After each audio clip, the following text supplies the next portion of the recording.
ജിന്നിനെ അയാൾ ഉപയോഗപ്പെടുത്തുന്നുവെങ്കിൽ ആ ജിന്നിനെ അയാൾ ഉപയോഗപ്പെടുത്തുന്നു. അത് ഉപയോഗപ്പെടുത്തി ആ ജിന്ന് ഏതെങ്കിലും തരത്തിൽ ജിന്നിന്റെ കഴിവിൽപ്പെട്ട ഉപദ്രവങ്ങൾ അയാൾ അനുസരിച്ച് ചെയ്യും എന്ന് വിശ്വസിക്കുന്ന ശിർക്കല്ല. അവസാനത്തെ ചോദ്യമാണ്, ഒരു അല്ലാഹുവല്ലാത്ത വേറൊരാൾക്ക് അഭൗതിക കഴിവുണ്ട് നമ്മൾ വിശ്വസിച്ചു, ഈ തേടിയിട്ടില്ല, എന്നാൽ അത് ശിർക്കാണോ? അല്ലേ? അത് ശിർക്കാണ്. ആ വിശ്വാസം ശിർക്കാണ്. അഭൗതികമായി നിലക്ക് സഹായിക്കും, അത് ശിർക്കാണ്. വൈബിയായ നിലക്ക് സഹായിക്കാൻ സൃഷ്ടികൾക്കാർക്കും സാധ്യമല്ല. അള്ളാഹുവിന് മാത്രമേ കഴിയൂ. കാര്യകാരണ ബന്ധങ്ങൾക്ക് അതീതമായി സഹായിക്കാൻ അള്ളാഹുവിന് മാത്രമേ കഴിയൂ. ജിന്ന് കാര്യകാരണ ബന്ധങ്ങൾക്ക് അതീതമായി ആരെയും സഹായിക്കില്ല, ആരെയും ഉപദ്രവിക്കില്ല. ജിന്ന് വൈബിയായി ആരെയും സഹായിക്കില്ല, ആരെയും ഉപദ്രവിക്കില്ല. ആ ജിന്ന് ഏതെങ്കിലും തരത്തിൽ ജിന്നിന്റെ കഴിവിൽപ്പെട്ട ഉപദ്രവങ്ങൾ അയാൾ അനുസരിച്ച് ചെയ്യും എന്ന് വിശ്വസിക്കുന്ന ശിർക്കല്ല. അത് ശിർക്കാണ്. ആ വിശ്വാസം ശിർക്കാണ്. അഭൗതികമായി വൈബിയായ നിലക്ക് സഹായിക്കും, അത് ശിർക്കാണ്. വൈബിയായ നിലക്ക് സഹായിക്കാൻ സൃഷ്ടികൾക്കാർക്കും സാധ്യമല്ല. അള്ളാഹുവിന് മാത്രമേ കഴിയൂ. കാര്യകാരണ ബന്ധങ്ങൾക്ക് അതീതമായി സഹായിക്കാൻ അള്ളാഹുവിന് മാത്രമേ കഴിയൂ. കാര്യകാരണ ബന്ധങ്ങൾക്ക് അതീതമായി ആരെയും സഹായിക്കില്ല, ആരെയും ഉപദ്രവിക്കില്ല. ഇന്ന് വൈബിയായി ആരെയും സഹായിക്കില്ല, ആരെയും ഉപദ്രവിക്കില്ല. ആ കാര്യകാരണ ബന്ധങ്ങൾക്ക് അതീതമായി സൃഷ്ടികൾക്ക് കഴിയുമെന്ന് വിശ്വസിച്ചത്, അഭൗതികമായി ഇവിടെയുള്ള സൃഷ്ടികൾക്ക് സഹായിക്കാൻ കഴിയുമെന്ന് പറഞ്ഞത്, മറഞ്ഞ വഴിക്ക്, ആ നിലക്കുള്ള മറഞ്ഞ വഴിക്ക് സൃഷ്ടികൾക്ക് സഹായിക്കാൻ കഴിയുമെന്ന് പറഞ്ഞത് ആരാ? സമസ്തക്കാരാ. കാര്യകാരണ ബന്ധങ്ങൾക്ക് അതീതമായി നമ്മെ സഹായിക്കാൻ അള്ളാഹുവിനെ കഴിയും. ലോകത്തുള്ള എന്തായിരുന്നാലും ലിക്കുല്ലി ശൈഇൻ സബബാ. ഖുർആൻ പറഞ്ഞു എല്ലാ കാര്യത്തിനും ഒരു കാരണമുണ്ട്. കാര്യകാരണബന്ധിതമായിട്ടാണ് ഈ ലോകത്ത് ഓരോന്നും പ്രവർത്തിക്കുന്നത്. എന്നാൽ കാര്യകാരണ ബന്ധങ്ങൾക്ക് അതീതമായി പ്രവർത്തിക്കാൻ അള്ളാഹുവിനെ കഴിയൂ എന്ന് മുജാഹിദിൽ പറഞ്ഞു. വൈബിയായ നിനക്ക് ഭയപ്പെടേണ്ടത് അള്ളാഹുവിനെ മാത്രമാണ് എന്ന് മുജാഹിദിൽ പറഞ്ഞു. ആ സമയത്ത് ഇവര് പറഞ്ഞു, ആര്? സമസ്തക്കാര് പറഞ്ഞു, ഔലിയാക്കൾ, കമ്പിയാക്കന്മാർക്ക് കാര്യകാരണ ബന്ധങ്ങൾക്ക് അതീതമായി സഹായിക്കാൻ കഴിയും. വൈബിയായ നിനക്ക് സഹായിക്കാൻ കഴിയും, അഭൗതികമായ നിനക്ക് സഹായിക്കാൻ കഴിയും.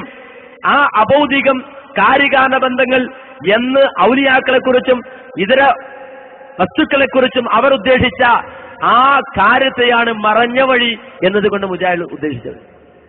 അത് അമ്പലക്കട വൈസ് തന്നെ പറയട്ടെ, അദ്ദേഹം തന്നെ വ്യക്തമാക്കി നമുക്ക് കാണാൻ കഴിയും. ഇങ്ങനെ അവർ പറയാൻ കാരണം യഥാർത്ഥത്തിൽ സുന്നത്ത് ജമാഅത്തിന് അംഗീകരിക്കുന്ന 14 നൂറ്റാണ്ട് കാലത്തെ മുസ്ലിം ജനകോടികൾ മുഴുവൻ മഹാത്മാക്കളിൽ നിന്ന് മറഞ്ഞ വഴിക്ക് ഗുണം കിട്ടുമെന്ന് പ്രതീക്ഷിക്കുന്നവരാണ്. മഹാത്മാക്കളിൽ നിന്ന് അഭൗതികമായ നിലയ്ക്ക് സഹായം കിട്ടുമെന്ന് പ്രതീക്ഷിക്കുന്നവരാണ്. മഹാത്മാക്കളിൽ നിന്ന് അദൃശ്യമായ നിലയിൽ സഹായം കിട്ടുമെന്ന് പ്രതീക്ഷിക്കുന്നവരാണ്.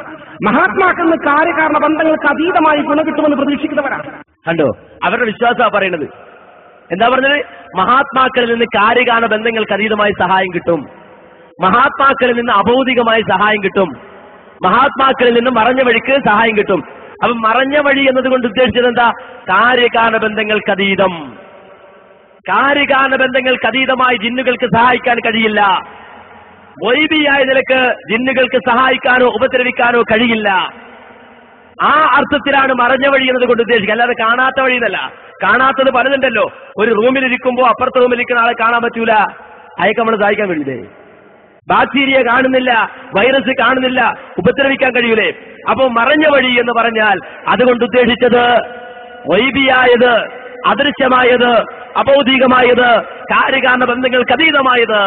എന്നാൽ സുന്നികൾ വിശ്വസിച്ചു എന്ന് പറഞ്ഞുകൊണ്ട് സമസ്തക്കാരുടെ വിശ്വാസമായി പറഞ്ഞില്ല, മഹാത്മാക്കൾ കാര്യകാരണ ബന്ധങ്ങൾക്ക് അതീതമായി സഹായിക്കും. അത് ശിർക്കാണ്. ആ വിശ്വാസം ശിർക്കാണ്. അഭൗതികമായി വൈബിയായ നിലക്ക് സഹായിക്കും, അത് ശിർക്കാണ്.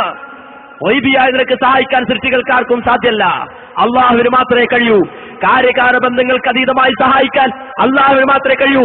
ജിന്ന് കാര്യകാരണ ബന്ധങ്ങൾക്ക് അതീതമായി ആരെയും സഹായിക്കില്ല, ആരെയും ഉപദ്രവിക്കില്ല. ജിന്ന് വൈബിയായി ആരെയും സഹായിക്കില്ല, ആരെയും ഉപദ്രവിക്കില്ല.